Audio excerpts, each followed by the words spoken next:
Why are you involved in these politics when you could be resting on your laurels? You've done a lot. Why get involved again? Yeah, myself, my generation grew up with intense passion for the country and for the people of Ethiopia. It was extremely difficult to think otherwise. Ethiopia is in my heart, Ethiopia is in my mind, and the Ethiopian people I work with for many, many years are always in my mind. So it was difficult to live a life of comfort while our people are suffering and being really exterminated. I lived the life with a full sense of Ethiopian history, with a full sense of the culture which I practice, a religion that I practice. Now it's difficult to see Ethiopia and Ethiopians losing that culture and also forced to give up their identity and pay a price for who they are. So it's difficult. It's extremely difficult to live on my own without really having a sense of contributing to the country and the people I loved. But your background isn't Amhara itself, is it? You're something else? So you're I'm mixed Amhara, language? I'm You are Amhara, but Okay. I was never aware of my own identity because in my generation, as an army officer and later as a civil servant, I always saw myself as an Ethiopian. And so many Ethiopians, so many Amharas do that. Yeah. They had difficulty until recently having two identities, Ethiopian and Amhara. Most of them will tell you they are Ethiopians first, and that's how. And Amhara, I never knew that. I was never fully aware of my identity because I could have been anything. I could have been an Oromo. I never asked my father who his grandfathers are, my mother whose her father and grandfather is. So I never asked that because it never mattered. It never mattered. As an officer, I served in the Imperial Ethiopian Army. I served with many Oromos, with many Tigrais, and we never ask ourselves who we are, and we never ask another person who they are. No one cared. Nobody cared, and I have many of the army officers I work with have perished now, and they perish with the Ethiopian flag around them. So it never mattered. Now the Wayane, the TPLF ideology, made us realize that after all we are Amharas, and we are being killed, murdered, and marginalized for who we are. And I had to go in and intervene just to protect my people, But I'm first Ethiopian, still an Ethiopian, and second Amhara. You've met Eskinder Nega. This gentleman is a legend back in the country. But the thing is, people don't probably, if people knew him in the United States or in Europe, they might have forgotten who he is because it's been a few years. Why should people listen to this gentleman as opposed to all the other voices in terms of Ethiopia? Why should people care what he has to say as opposed to anybody else? Yeah, we have seen many leaders in Ethiopia who studied Ethiopia and involved in Ethiopian politics. And lately we have seen many people working for the cause of Amharas who believed that they were Amharas. And we have seen many leaders. So it's all about comparing him with all the other leaders we had and we have at this moment. Eskinder Nega is very special. He's not from my generation. He's much younger than I am. He grew up from a different generation, and despite that, he is extremely Ethiopian. He studied Ethiopian history. He is deeply religious and very, very correct in many ways. So it's difficult to find a person like Eskinder who completely abandoned his own personal life and stood for the cause of Ethiopia. First, Ethiopia. Eskinder was an Ethiopian. When he started struggle, it's not for Amharas, for Ethiopian unity. But after being imprisoned so many times, he found out that the Amhara cause was just, and the only way that he can contribute to the cause of Amharas was going aligning himself with the Fanos, and the Fanos are basically a protective force for the culture and integrity of Amharas. So he joined them, and his cause is the prevention of genocide, prevention of Amharas from being exterminated, the preventing Oromos from destroying the religious institution in Ethiopia, the Coptic Church. That was his cause. He's deeply religious, he's deeply patriotic, and that's why the motto of his movement is, we begin with the integrity of Amhara and we end up with the unity of Ethiopia. So he has both causes. He fights for both causes. They're already labeling Fano in the Western press as radical, as extremist, as militants. What do you say to that? No, it's absolutely different. Fano is standing for the people of Amhara. Amharas are being displaced in millions. I have worked on the genocide of Amharas. I'm a lawyer. First, I'm a lawyer. I studied law and I practiced law for many years, international law and domestic law. So I was working for 2.5 years voluntarily on genocide in Ethiopia.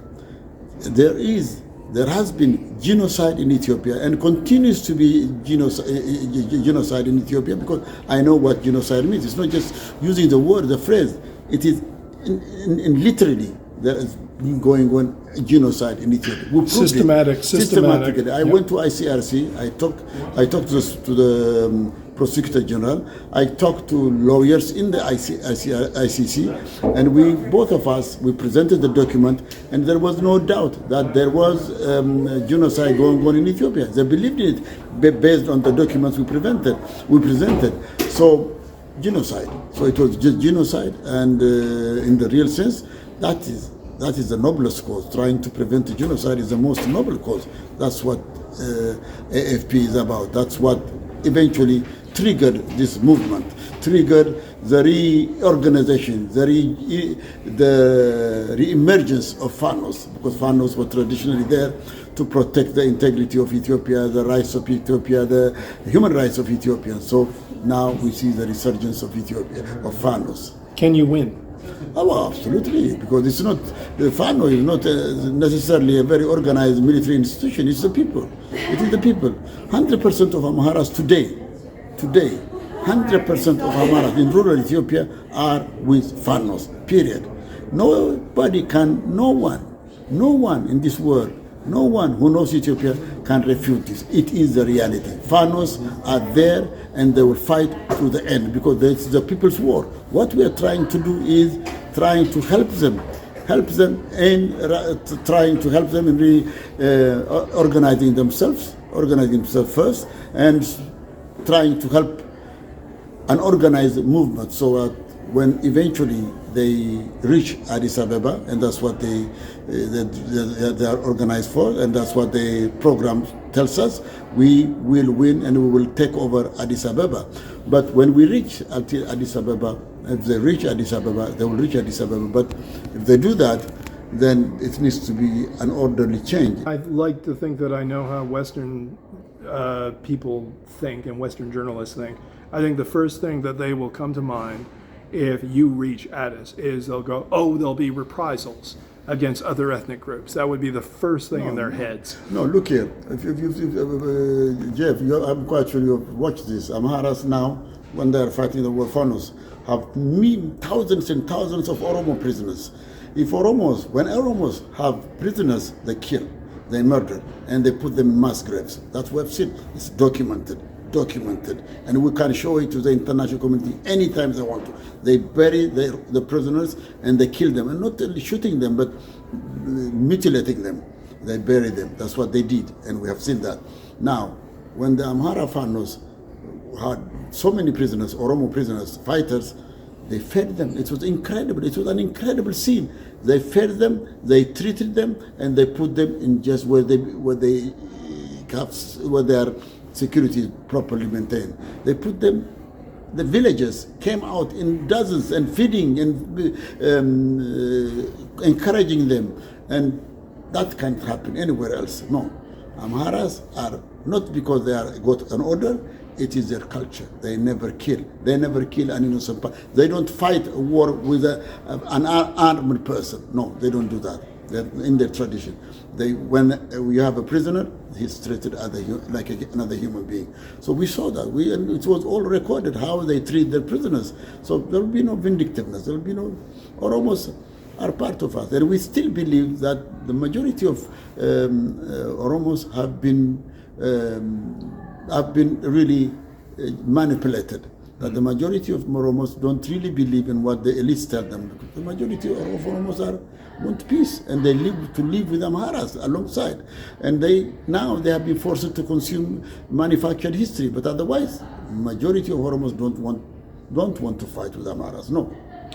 The U.S. government seems determined to intrude on this. So if you had to tell them something, what do you want them to know most? Because they seem determined to inject themselves into this process of Ethiopian current events, whether they're wanted or not.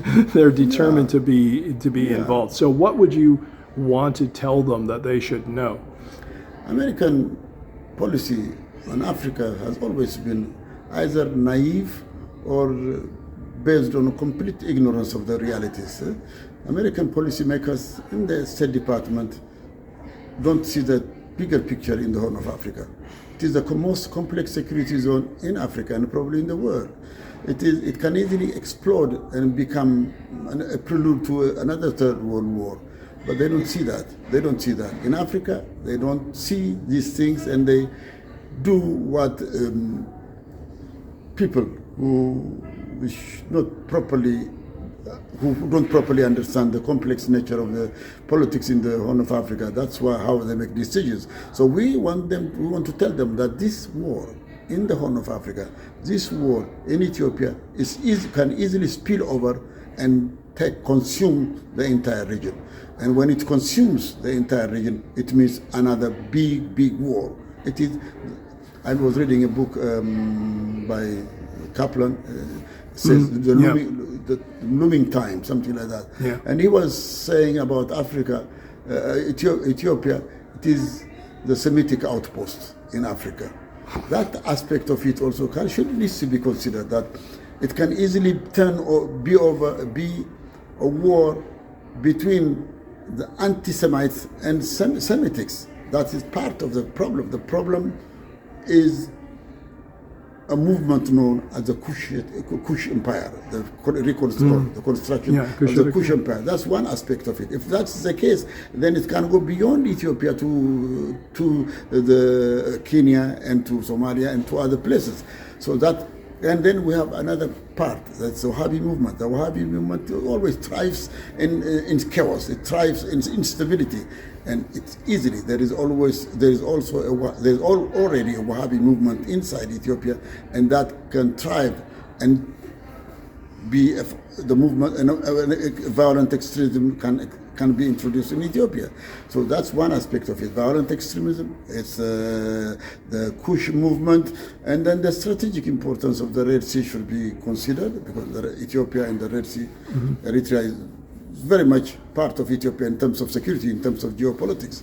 It's the Persian Gulf, it is the Red Sea, it is the Suez Canal, it is the Arab interest expansion policy, it's about the Nile, it's so many things. Ethiopia means so many things. So all these interest groups certainly will have their own agendas, and will end up, either it will end up a country with proxy war, or some interventions by some groups. But it's not going to be an easy war. It will be complex. That's why we remind the Americans it will be in their own interest to stop the war now and go for a peaceful change. Whatever government comes up after here, it will be a Western